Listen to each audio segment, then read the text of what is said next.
ধরো এটা তখন বকশিস। বকশিস স্যার? আরে বাইসে থাক, এটা না। আপনি যে কি বলে ধন্যবাদ দিব স্যার। এক কাপ কফি নিয়ে আসো, যাও। Good morning. জানো তো রাস্তা জ্যাম থাকে। আমার ঘরে বউ লাগি যে সবসময় তোমার সাথে সাথে থাকবো? সকালে ব্রাঞ্চে আসার পরে তোমাকে না দেখলেও তো আমি অস্থির হয়ে যাই। তোমার জন্য একটা গিফট আছে, ডায়মন্ডের নেকলেস। তোমার কাছে টাকা বেশি থাকলে কি তোমাকে চুলকায়? মাত্র 2.5 লাখ টাকা। তারপরেও টাকাটা নিয়ে আমাদের একটা প্ল্যানিং আছে না? আমাদের যে প্ল্যান সেটা সাকসেস হওয়ার পরেও আরো হিউজ টাকা থেকে যাবে।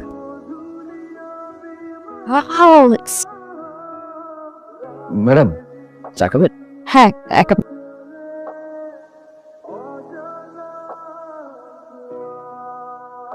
স্যার কফি খাবেন না চা খাবেন? প্রত্যেকদিন আমি কি খাই? যাও গিয়ে একটা কফি নিয়ে আসো। আনতেছি। ভাই আপনার কতবার ফোন দিতেছি, ফোন ধরতেছেন না কেন? কেন এত অস্থির হচ্ছেন আপনি? কত বড় একটা অ্যামাউন্ট, অস্থির হবো না? আপনার উপর যতটুকু প্রেশার আছে ততটুকু প্রেশার আমারও আছে। আপনি সময় মতো টাকাটা পৌঁছে যাবে। আপনি বারবার এভাবে আমাকে ফোন দিন না প্লিজ।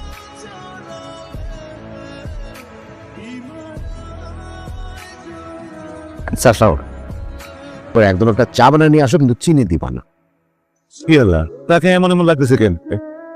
জানি মনে হইতেছে এতে সব জাল টাকা, এটা পুরো টাকা জাল। দর্শক, আমি আছি এখন শীতলক্ষা ব্যাংকের সামনে। এই ব্যাংক থেকে সাধারণ জনগণকে জাল টাকা দেওয়া হয়েছে। এর সামনে ভিড় করছে সাধারণ জনগণ। পরবর্তী আপডেট পেতে আমাদের সঙ্গেই থাকুন। এখনো বাকি টাকা এখানে রাখছিলাম। আপনি তোর কই কেমনে কি? এই তুই এসটার কি পাকটা গজায় গেছে নাকি? যে আসল টাকা উইরা চলে গেছেন না? কারো চাকরি থাকবে না, এই টাকা যেমনে পারেন আপনারা জোগাড় করবেন।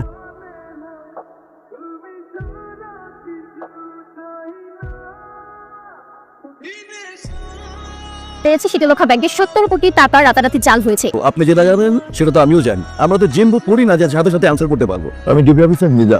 ও আচ্ছা, বসুন। কেমন আছেন সালাম সাহেব? জি ভালো, আলহামদুলিল্লাহ।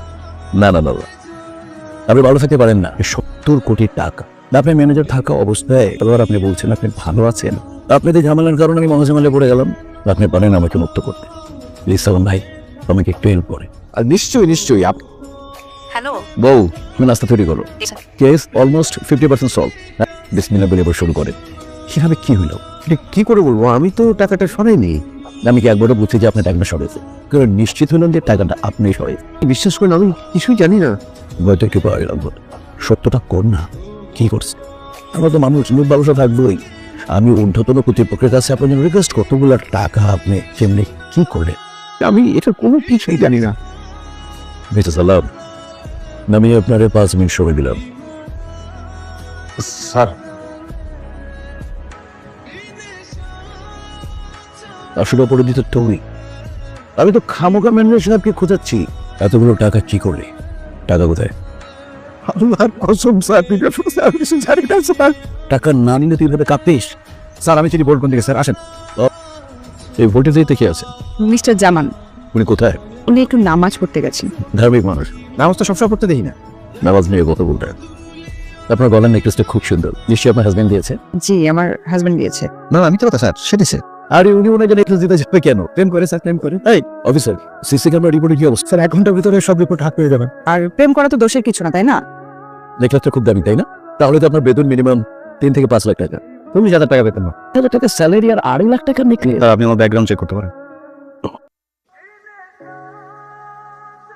সকাল থেকে না খেয়ে আপনার জন্য ব্যাংকে বসে আছি। খাবারগুলোকে ভাবি তৈরি করছে নাকি? জি।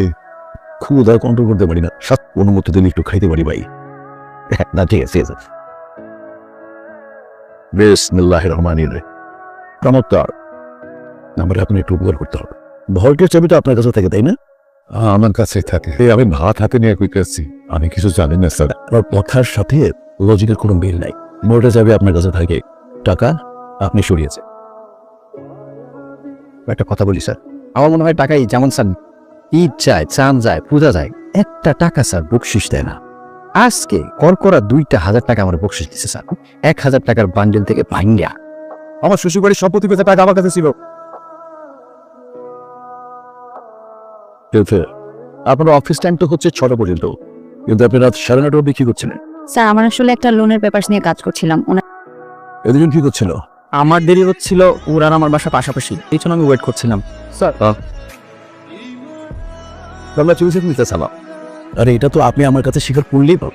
উল্টে টাকা সরাই আপনি 20 কোটি টাকা দিয়ে বাড়ি কিনছেন, 5 কোটি টাকা অ্যাডভান্স দিচ্ছেন। এটা তো আমরা জেনে ফেলেছি। এখন কিন্তু আমি আপনার কোনো সাহায্য করতে পারবো না। বাসন কোর্ট খবর দাও। তাদের কি পুলিশে ধরে নিয়ে যাবে? জেলখানা যাওয়ার আগে একটু মিষ্টি মুখ করে দেন স্যার। এই যে 20 কোটি টাকার বাসাটা কিনলেন, 5 কোটি টাকা অ্যাডভান্স দিলেন কোত্থেকে? আপনাকে ঘটনাটা খুলে বলছি। 1 সপ্তাহ আগে বড় ধরনের একটা লোন স্যাংশন করেছি 500 কোটি টাকার, এবং এটা পত্রিকায় নিউজ হয়েছে। ওনারা সমস্ত কিছু প্রিপেয়ার করে আমার কাছে ফাইনালি আমি সেখানে সই করেছি।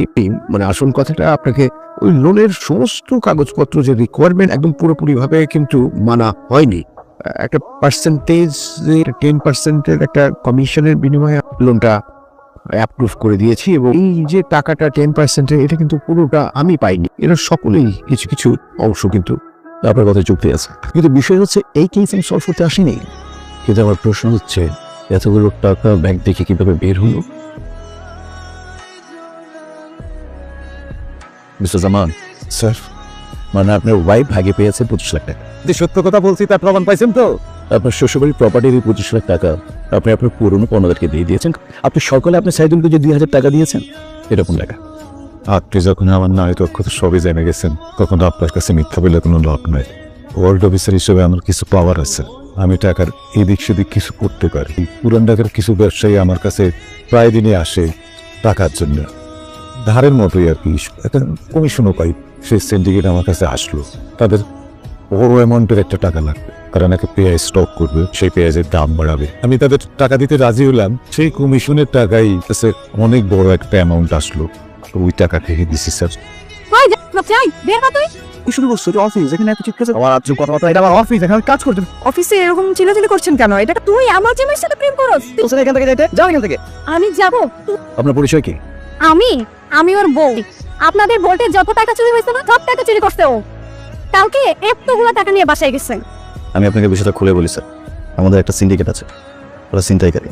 ব্যাংকের যেসব ক্লায়েন্ট বড় অঙ্কের টাকা উত্তোলন করে যায়, তখন ওই ছিনতাইকারী গ্রুপকে এটা জানিয়ে দেয়। সেখান থেকে স্যার আমরা 2% কমিশন পাই। তো সেটা ওই কমিশনের টাকায়। স্যারও ঠিক বলছে। ম্যাম সাহেবের সব ইনফরমেশন এখন আমাদের হাতে। আচ্ছা, আমাদের ভাবি কি মালয়েশিয়া থেকে নাকি? বিগ অ্যামাউন্ট নিয়ে কথা, এসব টাকা পাঠাবেন ভল্টে। টাকাটা আমি দেশের বাইরে পাঠাতে চাইছি। এই ব্যাংকে জব করার পাশাপাশি একটা বিজনেস করি স্যার।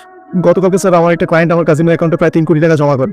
সেই টাকাটা আজকে 12টার মধ্যে স্যার হুন্ডি এজেন্টের মাধ্যমে মালয়েশিয়া পাঠিয়ে দেওয়ার কথা। চেকপোস্টে পুলিশের কাছে ধরা পড়ে। স্যার উনি যা বলছেন সত্যি স্যার। সবকিছু কেমন যেন প্যাচ লেগে যাচ্ছে স্যার। ব্যাংকের ভোল্টের টাকা এই ব্যাংকের কোনো কর্মকর্তা সরায়নি। এই টাকা নিয়েছে বাইরের কেউ। এটার সাথে দারুণ জার্নাল জড়িত। কল জানো জানা। অবশ্য আমি বুঝতে পারছি তুই কেন অ্যাক্টিং ছাড়ছিস। অ্যাক্টিং করলে তো তুই আর চুরিধারি করতে পারতি না। কিসের সরি স্যার? চিত ওরা স্যার, আমার আল্লাহ দিয়ে লাগে কুদা, আমি চুরি করি না, আমি কারণ তারা আমার মনে বলছে স্যার, কালকে রাত্রি এক সালার কাছে আমি একদম কালকে রাত্রি পয়সা দেওয়ার পরে আমি দুয়াই মারছি। রাতের বেলা এলাকায় যারা যারা চা বিক্রি করে তাদের সবাইকে আমার সামনে হাজির করো। গতকাল রাতে কি আপনি ওর কাছে চা বিক্রি করেছেন? না স্যার। আমার একটা মিনিট সময় দিন। আমার কাছে চা বিক্রি করছে একটা বয়স্ক লোক, বৃদ্ধ লোক, বয়স্ক, মুখ পেছানো ছিল স্যার। ও আমার সব গ্লাসের চা কিনে লাইছে। স্যার, আমি শীতলক্ষা ব্যাংকে গোল্ড ম্যানেজারে চাকরি করছি। কোনো কারণে 1 লাখ টাকা গভর্নমেন্ট কেন আমার বিরুদ্ধে রিপোর্ট দিয়া আমার স্যালারি ফাইন। ওই দিনই ডিসিশন নিয়েছি যে আমি আর সৎ থাকবো না। যেভাবে হোক না কেন এই ব্যাংকের কল থেকে আমি টাকা সরাই, আমার অপমানের প্রতিশোধ নেব এই আব্দুল সালামের বিরুদ্ধে। আমি সাবানের উপরে সার্ভিস আপনি নকল ফেলব না। নাইটকে আমি চায়ের সাথে গরুর সুখ খাওয়াই। একটা জিনিস আমার মাথায় কোনোভাবে ঢুকতে পারতেছি। আপনি টার্গেট ছিল টাকা নেওয়া, কিন্তু সেম পরিমাণে যাওয়ার টাকা আপনি আবার কেন ব্যাংকে ঢুক? তাহলে কিন্তু সকালবেলায় কিন্তু জানাজানি হয়ে যেত যে সময় নষ্ট হবে। বিকেল 5টার সময় আমার ফ্লাইট ছিল, বেড়ে যেতে পারতাম। আপনি বড় হয়েছেন কিন্তু আপনার বুদ্ধি বড় হয় না। টাকাটা কোথায়? সাইদুলের কাছে। পিয়ন সাইদুল। কসম স্যার, বিদ্যা বুদ্ধি কসম কাটবে। আমার মনে হয় টাকাই যেমন চান, তা জেলখানা যাওয়ার আগে একটু মিষ্টি মুখ করে দেন স্যার। ও হচ্ছে একটা মুন্সি।